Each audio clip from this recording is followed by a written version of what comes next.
Même si les océans se déchaînent. Ah! Ça veut dire que dans la vie, vous pouvez être calme et tout à coup, paf, quelque chose arrive. Vous ne vous y attendiez pas, mais et c'est vous qui êtes au centre du problème, qui êtes au centre du problème. On compte sur vous. Mais quand Jésus est là, comme notre frère l'a dit, je suis tranquille quand tu es là. Au fait, mon frère, Papa Prez, qui vient de chanter, tu as un ministère, il est où mon frère? Ah, tu as un ministère complexe. Oui. Tu es un ministère de parole et de chant en même temps. Mais les deux seront au même niveau.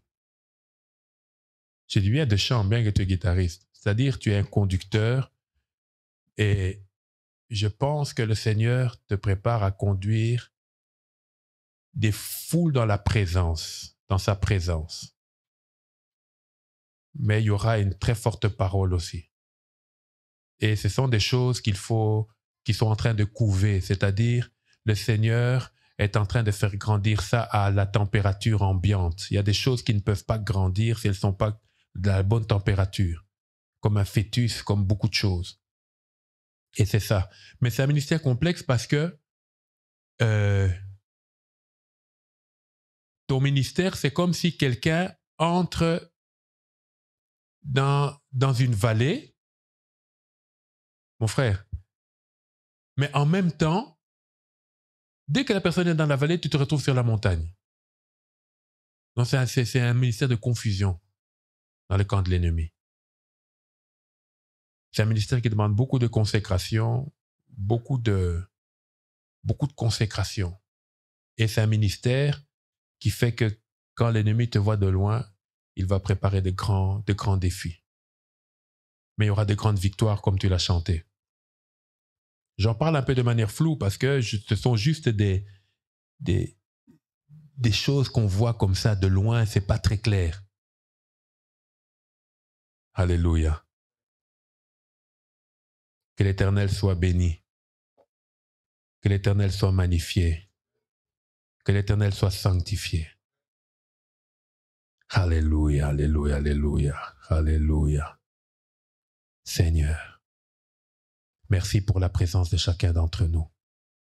Nous sommes venus sans force, mais avec l'espérance de te rencontrer. Car nous savons que tu dis dans ta parole, là où 2 ou 3 sont réunis en ton nom. Tu règnes, tu trônes, tu te manifestes, tu agis, tu bénis, tu relèves, tu fortifies, tu sanctifies, tu restaures au milieu d'eux. Seigneur, ce matin, nous avons soif de toi, soif de ta présence, soif de ta parole, soif de te voir à l'œuvre dans nos vies, soif de nous laisser utiliser par toi. Oh Seigneur, tu ne regardes pas l'âge, tu ne regardes pas le sexe, tu ne regardes pas la condition sociale, tu ne regardes pas les diplômes, tu ne regardes pas le niveau intellectuel, tu ne regardes pas la richesse, mais tu regardes ton amour, Seigneur. À cause de l'œuvre de la croix, à cause de la résurrection, règne dans nos vies et que seul toi ait les derniers mots. Dans le nom de Jésus-Christ, nous avons ainsi prié. Amen. Amen. Gloire à Dieu. Alors, nous avons bien fait de venir ce matin, et je le dis encore, Dieu a besoin que nous allions dans sa présence. C'est pour ça qu'il nous a donné ce lieu. Et gloire au Seigneur que tu aies fait cet effort-là. Ce matin, nous allons partager une parole que le Seigneur m'a mise à cœur, une parole d'encouragement. Alléluia. Un peu fort, Nathan. Gloire, vous remarquez que ça a changé ici. Hein? Ça a changé un peu. Hein? Hein? Maman, ils vont nous voir. On n'a pas trouvé ça dehors, c'était à l'intérieur. Oui, on a trouvé ça ici à l'intérieur. Ça, c'est ce qui était ici.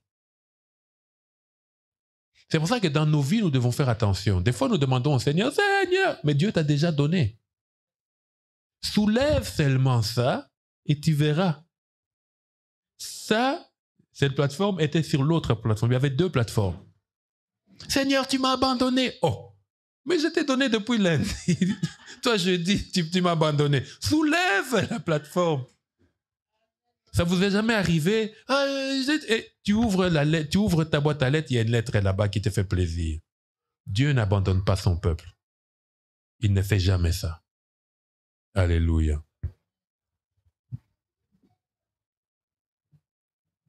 Il y a l'arsène. Alléluia. Le larcène, c'est le bruit qui fait... Donc, ce matin, nous sommes dans le livre d'Ésaïe et le thème de ce message, c'est « Pour l'amour de Sion ». Pour l'amour de Sion. Nous sommes dans le livre d'Ésaïe, si vous le voulez bien. Que l'Éternel bénisse sa parole. Ésaïe chapitre 62 et nous lisons les versets 1 à 4. Si vous voulez bien vous mettre debout, qu'ensemble nous puissions honorer le Seigneur et honorer sa parole. Ésaïe chapitre 62 versets 1 à 4. Nous lisons.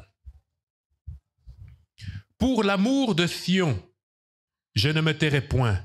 Pour l'amour de Jérusalem, je ne prendrai point de repos, jusqu'à ce que son salut paraisse comme l'aurore et sa délivrance comme un flambeau qui s'allume. Verset 2. Alors les nations verront ton salut et tous les rois ta gloire, et l'on t'appellera d'un nom nouveau, que la bouche de l'Éternel déterminera. Verset 3. Tu seras une couronne éclatante dans la main de l'Éternel, un turban royal dans la main de ton Dieu. On ne te nommera plus délaissé, on ne nommera plus ta terre désolation, mais on t'appellera mon plaisir en elle. Alléluia. Merci beaucoup, je vous en prie. Ici, bien-aimés, nous avons le prophète Ésaïe. Le rôle du prophète, c'est de parler de la part de Dieu. Il nous dit la pensée de Dieu pour une saison bien précise. C'est que Dieu veut, ce que Dieu ne veut pas, ce que nous devons faire, ce que nous ne devons pas faire. Alléluia. C'est ça, il faut bouger un peu. Alléluia.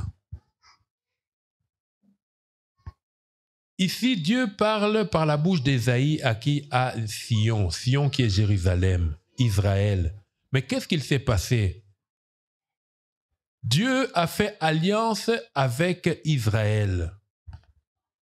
Mais Israël s'est détourné de son alliance et est parti vers d'autres dieux. Israël s'est prostitué. Israël est tombé dans le péché, dans l'apostasie. L'apostasie, c'est l'abandon de la foi. Israël s'est détourné vers Baal, vers Dagon, vers plusieurs autres dieux, et a brisé l'alliance. Et le Seigneur, qu'est-ce qu'il a fait? Il a envoyé des messagers, des prophètes, et ils ont commencé à tuer les prophètes. Ils ont commencé à tuer les prophètes. Aujourd'hui, c'est une gloire. Oh, je suis pasteur, c'est une gloire. C'est comme si tu devenais ministre, c'est comme si tu avais une promotion sociale. Non. À l'époque, quand Dieu t'appelait, mais c'était la mort. Puisque Dieu t'appelle et dit, va parler à ce peuple. Mais ce peuple-là, ils ont des couteaux, ils ont des armes, ils vont te tuer, oui. C'est pour ça que Jonas a fui. Oh, va à Ninive. Ah!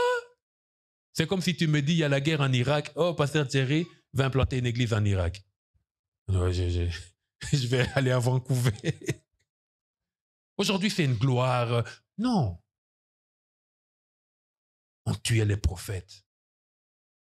Même l'apôtre Paul, on dit de lui qu'on l'a lapidé, on l'a laissé pour mort. Et comme il croyait qu'il était mort, ils l'ont laissé. Mais le miracle, c'était quoi? Dès qu'ils ont quitté, la vie de Dieu l'a relevé. Et les gens se sont étonnés. Ah, mais lui, il était mort. Non, il s'est levé. Il s'est essuyé. Il est parti. Si quelqu'un attend ta mort, cette personne attendra longtemps. Ça ne marchera pas, il n'ira pas, il ne parlera pas, il ne se mariera pas, il n'aura pas ceci, elle n'aura pas ceci, ça n'ira pas. Regardez, puisque c'est moi qui ai fait ci, c'est moi qui ai fait ça. Oui, nous rendons grâce à Dieu pour tout ce que Dieu a fait pour moi à travers toi. Mais c'est Dieu qui m'a créé. C'est Dieu qui m'a créé. Notre frère l'a bien dit dans la prière. C'est Dieu qui t'a créé. La seule dette que nous avons envers ceux qui nous ont aidés, c'est la dette de l'amour. Et envers les parents et les enfants, nos proches, c'est soutenir quand c'est possible. Alléluia. Et quand nous voyons tout le livre d'Ésaïe, nous voyons comment le peuple s'est prostitué, comment le peuple s'est éloigné de Dieu et a fait des choses abominables. Mais le Seigneur, après avoir envoyé des jugements, après s'être manifesté sa colère, lui-même, il décide de dire non. Je ne détruirai pas ceux que j'ai sauvés. Je ne détruirai pas ceux que j'ai aimés. Je ne détruirai pas ceux que j'ai suscités. Alléluia. Il dit, au verset 1, pour l'amour de Sion, je ne me tairai point. Donc Dieu veut parler. Pour l'amour de Jérusalem, Sion et Jérusalem, c'est pareil, hein? Ce sont des synonymes. Pour l'amour de Jérusalem, je ne prendrai point de repos.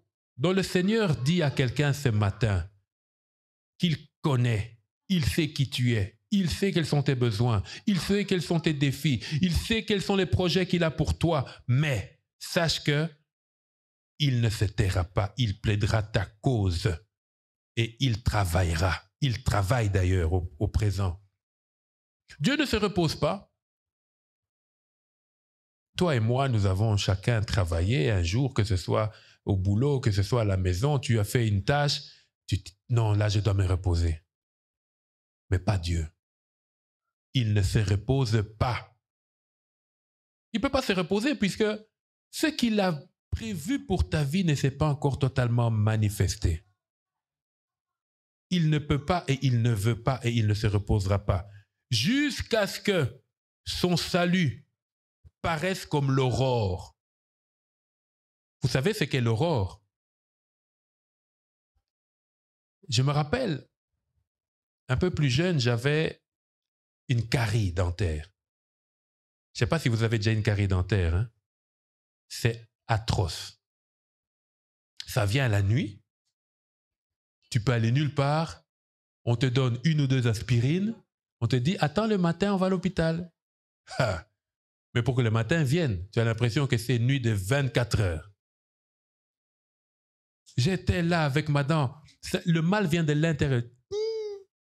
Et quand tu penses que c'est calme, tout à coup, ça fait tic. Oh, Seigneur. Comment tu vas fuir où?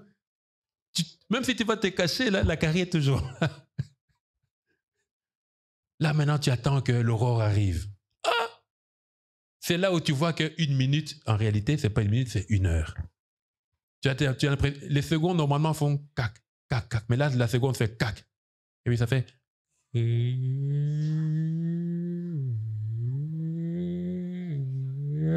cac. Il y a des moments où tu aimerais que le temps passe plus vite. C'est ce que Dieu dit ici. Jusqu'à ce que son salut paraisse comme l'aurore. Tu es dans la difficulté. Tu attends quelque chose. Il y a quelque chose que tu as mal fait, mais il y a des conséquences. Il n'y a pas d'issue. Sache que Dieu travaille. Jusqu'à ce que la lumière du matin vienne, jusqu'à ce que la solution vienne, jusqu'à ce que le salut vienne, jusqu'à ce que Dieu a prévu de faire et d'accomplir se manifeste. Il travaille pour l'amour de Sion, pour l'amour de Jérusalem. Non, le Seigneur n'attend pas de toi de l'aimer comme tu l'aimes. Il veut que nous puissions manifester notre amour, mais même s'il ne m'aime pas, moi je manifeste mon salut. Moi, je manifeste ma grâce. Moi, je manifeste ma solution. Alléluia. Jusqu'à ce que son salut paraisse comme l'aurore. Et quand le matin vient, oh, ok. Le matin est là, on peut passer à une autre étape. Et il dit encore dans sa parole, et sa délivrance comme un flambeau qui s'allume.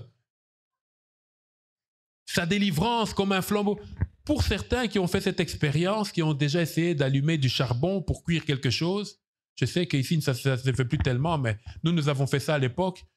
Tu as la nourriture, tu as la farine, tu as tout, mais le charbon ne veut pas s'allumer. Est-ce que quelqu'un a déjà fait cette expérience? Et pire encore, tu avais oublié ça la nuit dehors, dont la pluie est tombée dessus. Tu as tout, mais ça ne s'allume pas. Et dans nos vies, c'est ce qui se passe des fois. Tu sens que Ça devrait marcher, mais ça ne marche pas. Ça devrait aller, mais ça ne va pas. Ça devrait avancer, mais ça n'avance pas. La porte devrait s'ouvrir, mais elle ne s'ouvre pas. Pour quelle raison tu ne sais pas? Tu as tout bien fait. Dieu aussi t'a dit par la bouche du prophète, ou tu as vu un songe. Dieu t'a parlé clairement. Tout doit aller, mais ça ne va pas. Ça prend du temps. Alléluia. Mais Dieu travaille jusqu'à ta délivrance se manifeste comme un flambeau qui s'allume. Et tu essayes, et tout à coup, paf, ça s'allume. Bien-aimé, la parole de ce matin, c'est une parole d'encouragement pour te dire que Dieu est avec toi, il est de ton côté et il travaille. Il travaille, il ne se tait pas, il travaille. Le silence de Dieu, a dit quelqu'un, n'est pas synonyme de son absence. Alléluia. Non, là, il faut aller voir. Voilà, notre frère va voir parce que apparemment, quelqu'un est débordé. C'est ce qui se passe quand Dieu nous bénit des fois. Alléluia. Bien-aimé, Dieu travaille dans quel but? C'est pour que ça marche dans ta vie.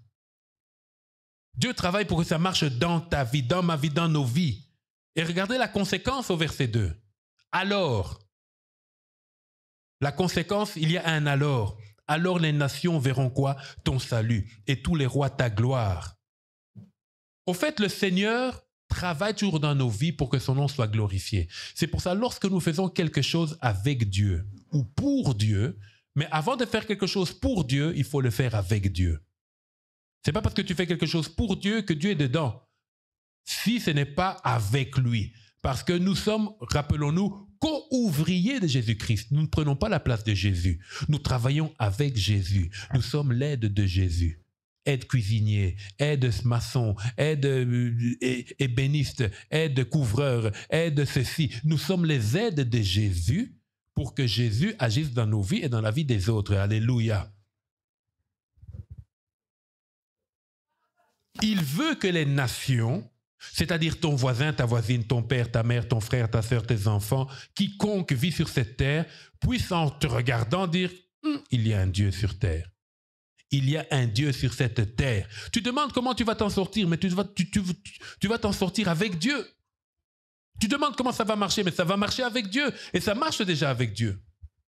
Si le Seigneur est capable de le faire, comme nous avons donné l'exemple pour un simple podium, vous cherchez le podium, le Seigneur avait déjà mis le podium. Mais pour la vie qui est plus importante que le bois et la moquette, ne le fera-t-il pas? Il le fait, il le fera, et il l'a fait, il le fait et il le fera. Alléluia. Il faut que quelqu'un puisse dire, quand je vois, comme nous l'avons chanté, quand je vois mon frère, je vois ta gloire, je te bénis. Pourquoi ne pas te louer? Quand je vois ma sœur, je vois ta gloire, je te bénis. Quand je vois la manière dont cette femme a été guérie, quand je vois la manière dont cet homme avait commencé et maintenant continue, quand je vois la manière dont ce jeune homme, cette jeune fille se comporte, la gloire de Dieu est là parce qu'il n'y a que Dieu qui peut faire ça. Alléluia. Bien-aimé, ce matin, que tu sois encouragé, que tu sois relevé, que tu sois fortifié, ton Dieu ne prendra point de repos jusqu'à ce que ça marche dans ta vie. Et même quand tu penses que ça marche, Dieu veut que ça marche 2 fois. Et quand ça marche 2 fois, il veut que ça marche 4 fois. Alléluia. Il veut ces choses et il fait ces choses. Il n'a pas besoin du concours de quelqu'un d'autre parce que lui-même, il est le chemin, la vérité et la vie. Lui-même, il est le bon berger. Lui-même, il est le juste juge. Lui-même, il est Jéhovah Jireh. S'il a besoin de quelque chose, lui-même, il va pourvoir. Il appelle les choses à l'existence. Les choses qui n'existaient pas, il les appelle à l'existence. Alléluia. Oh, j'ai oublié mon tournevis. Dieu ne travaille pas comme ça. Lui, quand il a besoin d'un tournevis, claque des doigts, le tournevis vient. Alléluia. Il n'est pas en déficit, il n'est pas en manque pour la vie de quelqu'un ici ce matin. Alléluia. Et quand les uns et les autres voient ce qui se manifeste dans ta vie, regardez au verset 2, et l'on t'appellera d'un nom nouveau, que la bouche de l'Éternel déterminera. Ici, il y a quelque chose qu'il faut comprendre. Le nom nouveau, c'est pas Dieu qui va prononcer le nom. On dit seulement que Dieu va déterminer le nom. Déterminer, c'est-à-dire c'est lui qui va faire monter dans le cœur de ceux qui constatent sa gloire un nom qu'on va te donner. Amen. Les gens diront, non, ça c'est Dieu. Et c'est ça, le nom nouveau, c'est le nouveau regard qu'on a sur ta vie, la nouvelle approche qu'on a sur ta vie. Et nous-mêmes, nous devons accepter ce nom nouveau. Parce que souvent, nous sommes prisonniers de ce que les autres ont dit, de ce que les autres n'ont pas fait pour nous, de ce que des critiques, ou bien de notre condition sociale. Bien-aimé, quand quelqu'un vient sur terre, quand Dieu a suscité quelqu'un sur terre, quelqu'un qui naît de manière naturelle, vient sur terre, sache qu'aucun objet, aucune circonstance n'a autorité sur cette personne. C'est à force, en grandissant, nous-mêmes, nous asservissons à plusieurs choses, ou bien à l'argent, ou bien au sexe, ou bien à la boisson, ou bien aux critiques des autres, ou bien... Il y a des gens aussi qui sont sur terre et qui pensent que si quelqu'un ne fait pas quelque chose pour eux, ils ne vivront plus. Ça, c'est faux.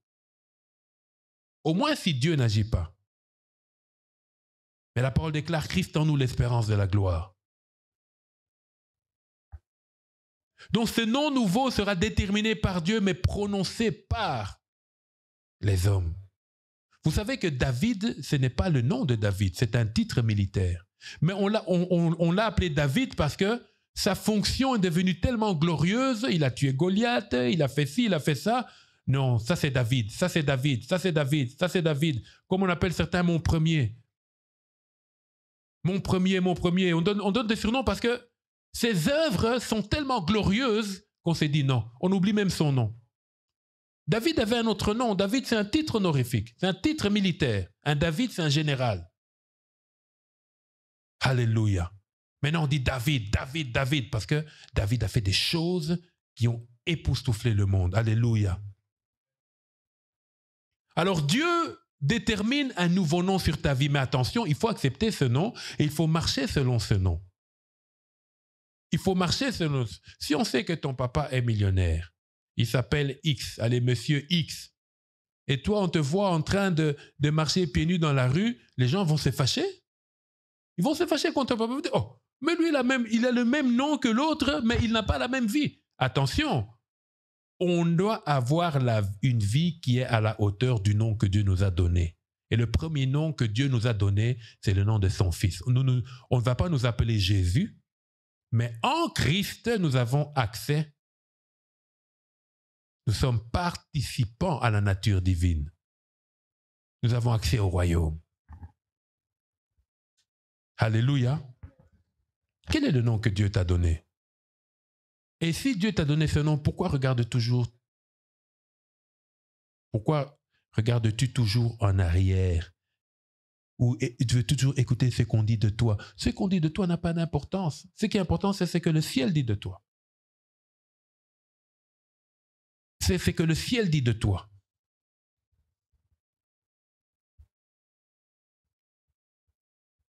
Au verset 3, Ésaïe nous dit, tu seras une couronne éclatante dans la main de l'Éternel. Vous voyez, ça monte en dimension. Hein? D'abord, Dieu travaille. Tu es là, Dieu travaille pour toi. Et ça ne va pas, et ça va, Dieu travaille pour toi. Et ensuite, quand sa gloire se manifeste, quand on voit le fruit de ce qu'il a fait dans ta vie, on te donne un nom nouveau, que lui-même suscite, mais que les hommes proclament. Et maintenant, on nous fait voir ce qui se passe au ciel. Au verset 3, on dit, tu seras une couronne éclatante dans la main de l'Éternel. Amen. Un turban royal dans la main de ton Dieu. Qu'est-ce que ça veut dire ici? Ça veut dire qu'une couronne, ça ne se met pas sur la main. Une couronne, ça se met sur la tête. Un turban royal, vous voyez les princes ou les princesses, on leur met des choses ici pour qu'ils soient distingués dans la foule. Dieu nous dit que c'est sur sa main. Mais on ne met jamais une couronne sur la main ni un turban sur la main. Ça veut dire que quand sa gloire est manifeste, il est prêt à se couronner de la gloire de ta vie. C'est-à-dire Dieu tire gloire de ce qu'il fait de nos vies. Alléluia. Dieu tire gloire. Quand ça marche dans ta vie, il tire gloire. Il tire gloire. Il tire gloire. Et enfin, Ésaïe dit, on ne te nommera plus délaissé. Ça, ce sont les termes anciens. Moi, je me rappelle quand j'étais plus jeune, j'étais dans une certaine situation à un moment donné, mais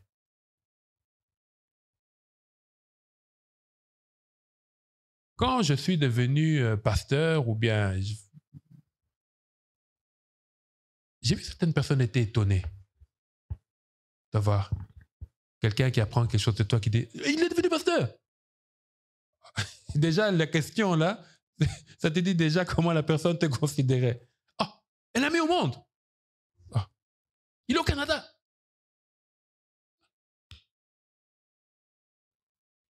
Là, la personne regrette toutes les insultes, regrette toutes les critiques. Ah, c'est fini. Bien-aimé, notre Dieu, c'est celui qui prend l'indigent de la terre, de la poussière, et qui le fait asseoir à la table du roi. Amen. C'est ce que dit la parole. Être au Canada, ce n'est pas quelque chose d'extraordinaire. Ce qui est extraordinaire, ce n'est pas si Dieu te met quelque part ou quoi que ce soit, c'est d'où il t'a pris et là où il te mène. Moi, je me rappelle quand j'étais missionnaire en Suisse, il y a des Suisses qui disaient « Je veux voir la Belgique ». Mais moi, chaque week-end, j'étais là-bas. Je dis « Mais tu as la même voiture que moi, prends la voiture. Ah, je rêve d'aller en Belgique. » Oh, d'autres qui sont à Bruxelles disent « Je rêve de voir la Tour Eiffel. » Mais prends le train, vas-y. Donc, c'est-à-dire ce n'est pas l'endroit où on est. Ce n'est pas ce qu'on est actuellement qui est extraordinaire, parce qu'il y en a qui sont plus. Mais c'est de là où Dieu m'a pris et où il m'a mené. Et je lui rends grâce pour ça. C'est pour ça qu'on a chanté là tout à l'heure. Tu es Dieu, tu es Dieu, tu es Dieu. On peut devenir fou pour Jésus. Fou pour Jésus. Et derrière là où tu es, ce n'est qu'une étape. Parce que Dieu ne met pas de fin. Dieu arrête de te faire avancer quand toi tu considères qu'il t'a trop donné. Comme David a dit, oh non, il était vieux. Il a dit, non, Seigneur, arrête. Maintenant, je vais rentrer chez toi. Rassasié de jour, béni. Et il est mort. Il est mort dans la gloire. Il est mort de David. On l'a honoré. Rassasié de jour. C'est-à-dire, tout ce que Dieu voulait lui donner, il l'a eu. Il a expérimenté, il a touché, il a donné, il a vu la victoire. David a fait des grosses bêtises. Que si moi j'ai fait aujourd'hui, tout le monde quitte l'église. Mais il s'est repenti. Et Dieu l'a restauré. Dieu est capable de te prendre, de te restaurer. Même si tu as fait une grosse erreur, une grosse bêtise, mais sache que Dieu ne t'abandonnera pas. Jamais. Je ne t'abandonnerai pas, je ne te délaisserai pas. Alléluia. Alléluia. Alors, je vais soulever 3 points rapidement sur ce que nous devons faire. Parce que vous savez, dans la marche avec Dieu, il y a l'action et la réaction. Le premier qui a fait quelque chose, c'est l'action. Dieu nous a créés. La réaction, c'est l'adorer. Ensuite, l'homme a péché, c'est l'action. Et la réaction de Dieu, c'est nous sauver. Il y a toujours action, réaction. Moi, je parle de l'action de Dieu ici. Quelle doit être notre réaction maintenant en tant qu'enfant de Dieu, en tant que fils et filles du royaume, en tant que prince et princesse du royaume? Alléluia. Il y a tellement de choses à dire, mais j'ai juste relevé 3 choses. Bien-aimé, la première chose, c'est que Dieu t'aime sans te juger. Rappelez-vous cette femme qui avait été arrêtée par la foule parce qu'elle avait commis l'adultère. Premièrement, l'adultère, on ne commet pas ça tout seul. Mais, étonnamment, c'est juste la femme qu'on a amenée devant Jésus. Ah, et le gars, il est où? Vous voyez le parti pris des gens. Le jugement des hommes est souvent subjectif. C'est pour ça que toi et moi, quand nous voyons une situation, entrons dans la prière. La première chose à faire, que Dieu te parle, que Dieu t'apaise, que Dieu te... Et puis alors maintenant, tu vas aller régler les choses. Autrement, ce sera compliqué. L'homme était là, dans la nature, tranquille. Et la pauvre femme, devant Jésus. Et c'était un piège. Il dit, ah, Jésus, voilà, toi qui veux, elle a commis l'adultère. Moïse a dit, on doit la lapider. Jésus, un grand stratège, il ne les a même pas regardés. Hein. Il écrivait au sol. Et puis il dit, que celui qui n'a jamais péché lui jette la première pierre. Oh! Il dit, mais quelle sagesse! La Bible dit que du plus vieux d'abord, plus tu es âgé, plus tu as péché. Jusqu'aux plus jeunes, tous sont partis. Parce qu'ils se sont dit, bon, c'est vrai, si je suis juste, je peux la lapider. Mais suis-je juste?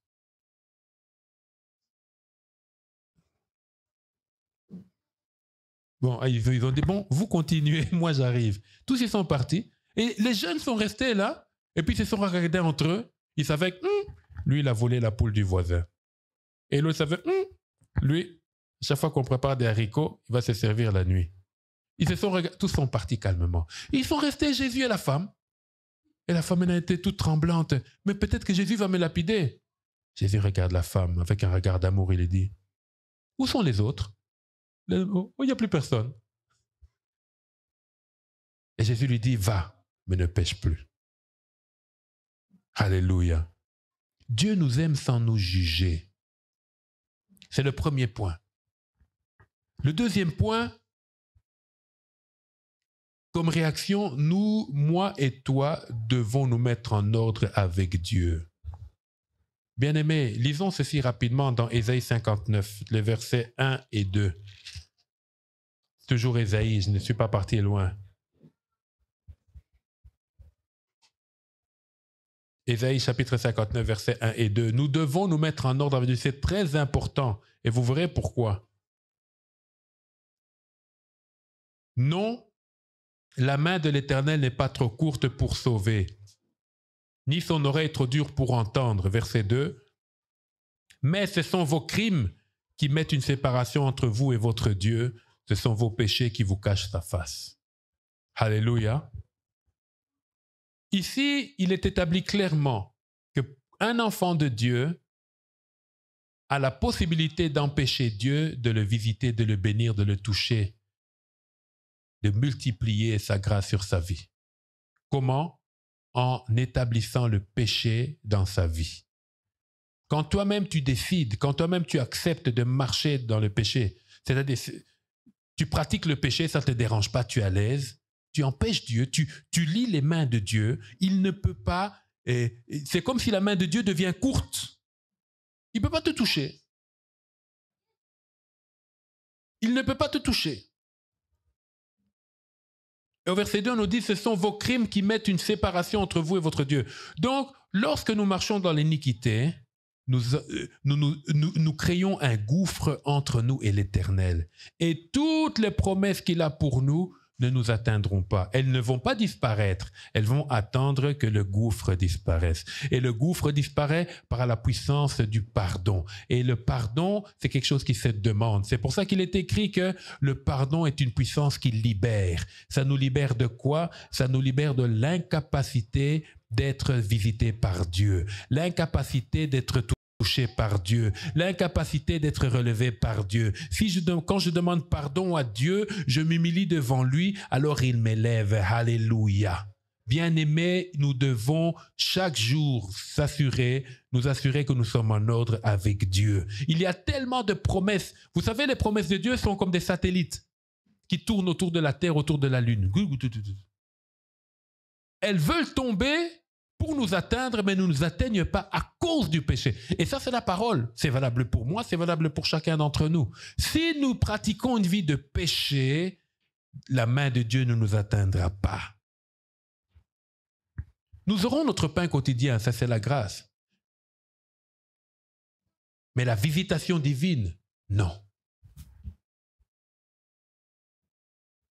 Donc, Dieu ne prend pas de repos parce qu'il veut nous bénir, nous sauver, jusqu'à ce que l'aurore paraisse, jusqu'à ce que notre délivrance paraisse comme un flambeau qui s'allume. Mais je dois me mettre en ordre avec Dieu. Je dois me mettre en ordre. Comment se mettons en ordre avec Dieu? C'est en reconnaissant ses fautes et en demandant pardon. Et là, le bénéfice de l'œuvre de la croix nous atteint. Et directement, nous sommes restaurés. Alléluia. Et en plus, il dit au verset 2, je souligne juste ça, que nos péchés cache ta face et l'empêche de l'écouter. Vous avez déjà vu Dieu incapable de faire quelque chose? Oh, Dieu peut tout faire. Non. Il ne peut pas bénir le péché. C'est comme je dis, oh Dieu, et pourquoi Dieu qui est amour ne peut pas sauver Satan? Non, laissez Satan régler leurs affaires. Toi, fais en sorte d'être dans l'éternité, dans le royaume.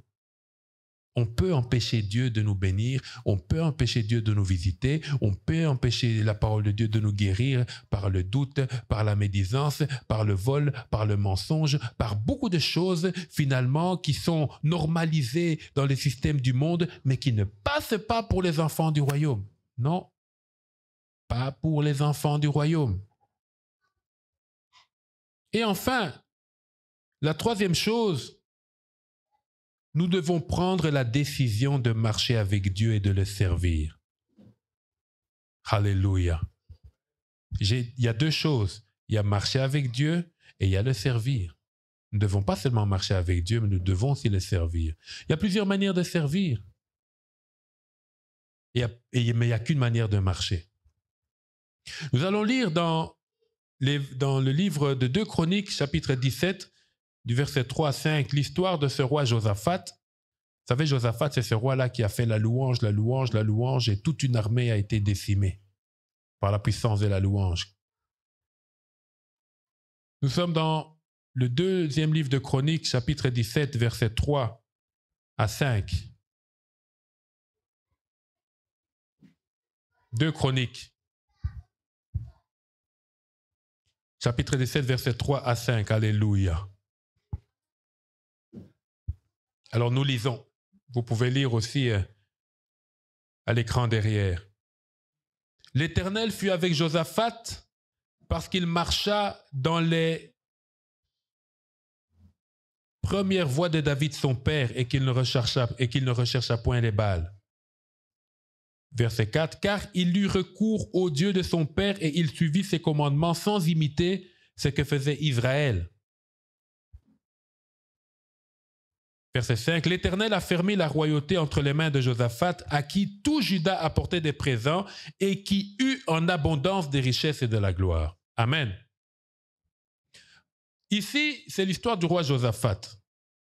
Il y a déjà eu le schisme en Israël, c'est-à-dire il y a eu une séparation entre les deux tribus du sud, Benjamin et Juda, et les 10 tribus du nord, Éphraïm, Issachar, Nephtali, tout ça.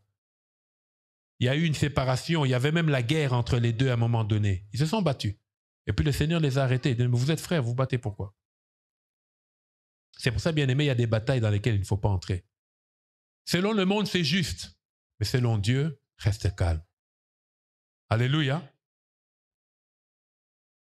Et Josaphat, on nous dit qu'il a marché dans les voies de qui? De David. Verset 3.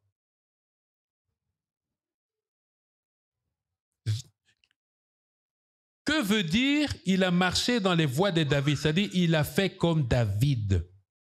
Mais quelle a été la vie de David? David, c'est un homme qui a eu à un moment donné des mœurs légères. Il a commis l'adultère, il a fait ceci, mais à chaque fois, il est venu avec un cœur vraiment repentant devant le Seigneur. Et le Seigneur l'a restauré. Dieu n'a jamais cherché des gens parfaits parce que ni moi ni vous, aucun de nous n'est parfait. Mais Dieu veut que nous soyons perfectibles. C'est pour ça qu'il est important de se présenter tel qu'on est devant le Seigneur. Le Seigneur n'a pas besoin de belles prières alors que notre vie n'est pas selon lui.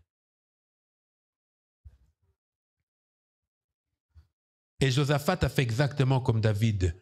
Il a marché avec Dieu avec un cœur repentant. Il s'est humilié. Il a cherché le Seigneur. Très certainement, comme tout homme sur terre, toute femme sur terre, il avait des faiblesses, mais ces faiblesses, il les a présentées devant le Seigneur. Seigneur, voilà telle chose, je n'arrive pas à arrêter ça. Voilà, et Dieu l'a aidé, Dieu l'a aidé, Dieu l'a aidé, Dieu l'a aidé, Dieu l'a aidé. Bien-aimé, en parlant des faiblesses, il y a certaines faiblesses qui vont partir directement et facilement. Il y a certaines faiblesses qui refuseront de te quitter.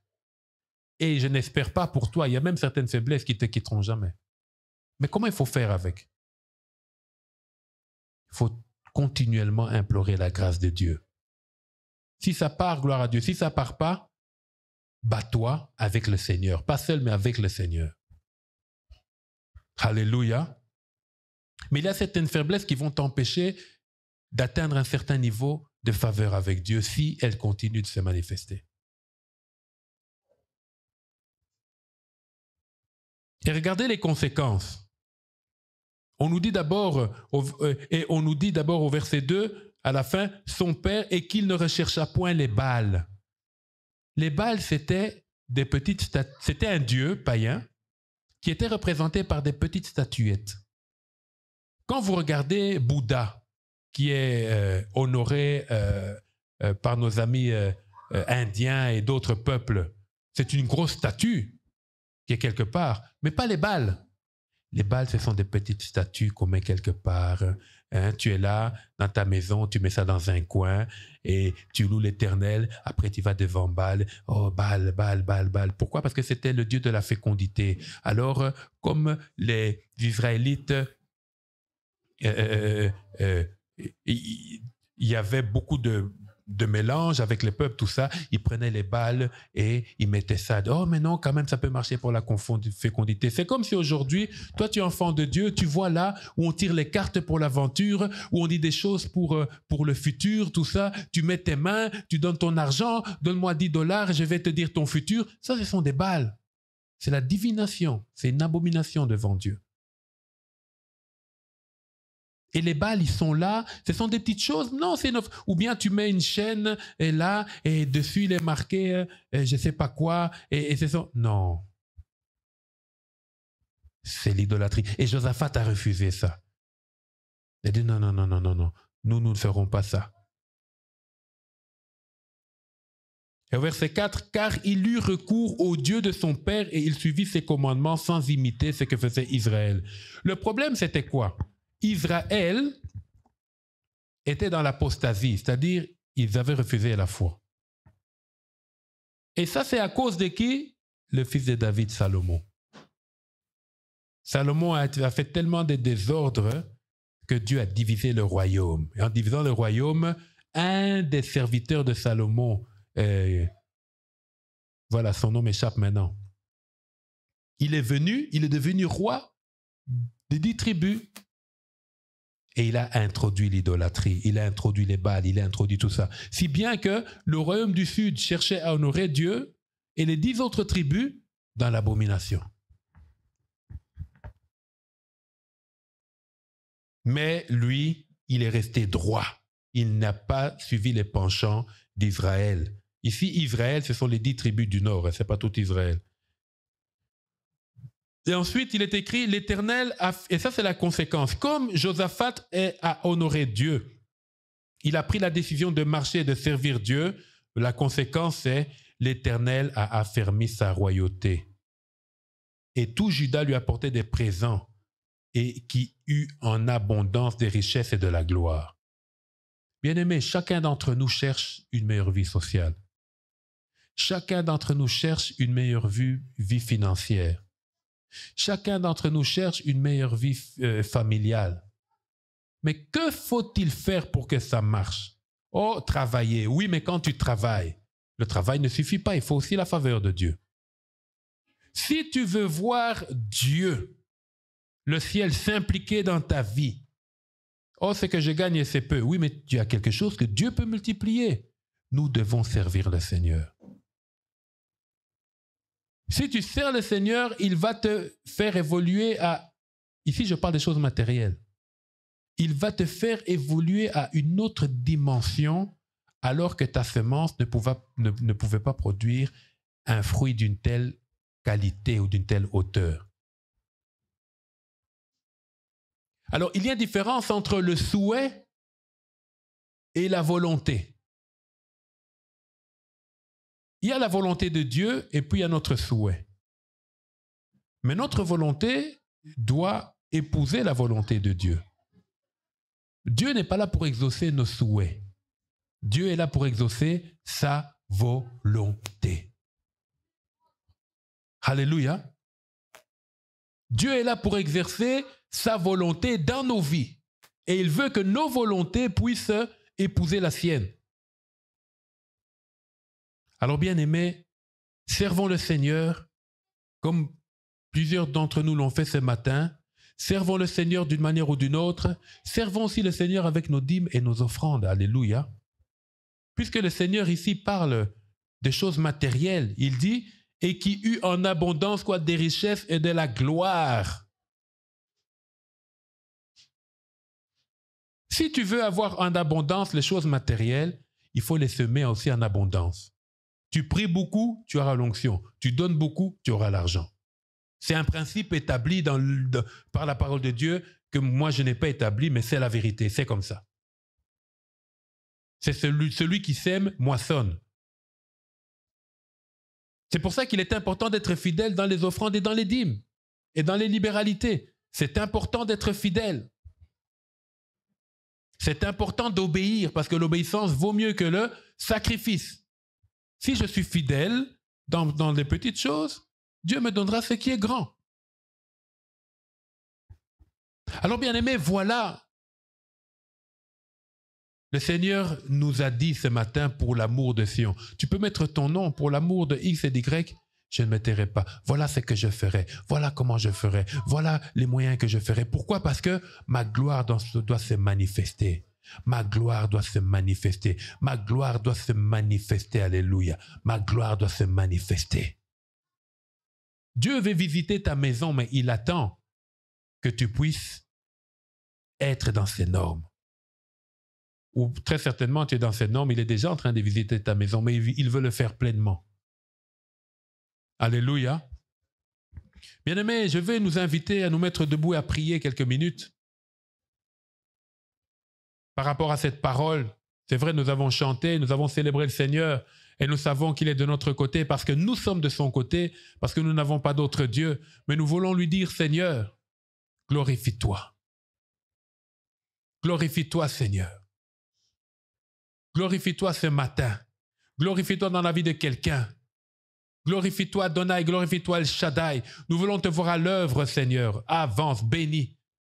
Étends ta main, Jésus. Alléluia. Ô Père, manifeste-toi. Manifeste-toi, Adonai, Éternel des armées. Donne-nous à nous mettre en ordre avec toi. Bien-aimé, si tu n'es pas en ordre avec Dieu, demande pardon. Le péché est l'agent majeur qui empêche Dieu d'agir dans nos vies. Quand je dis le péché, c'est la pratique du péché. Ce n'est pas parce que, bon, il y a quelque chose que tu ne devais pas faire, tu as fait, tu te mets en ordre, ce n'est pas ça. Mais instituer le péché dans ta vie, c'est-à-dire la licence dans ta vie empêche Dieu d'agir de manière durable et de t'écouter, de te toucher. Si tu dois te mettre en ordre avec le Seigneur, demande-lui pardon, alléluia. Seigneur, j'implore ta grâce, j'implore ta miséricorde. Pardonne, Seigneur. Ô Éternel des armées. Alléluia. Et aussi, que chacun de nous prenne la décision de marcher avec Dieu. Comme Josaphat. Josaphat a marché avec Dieu, il a vu sa gloire. Moïse a marché avec Dieu, il a vu sa gloire. Élie a marché avec Dieu, il a vu sa gloire.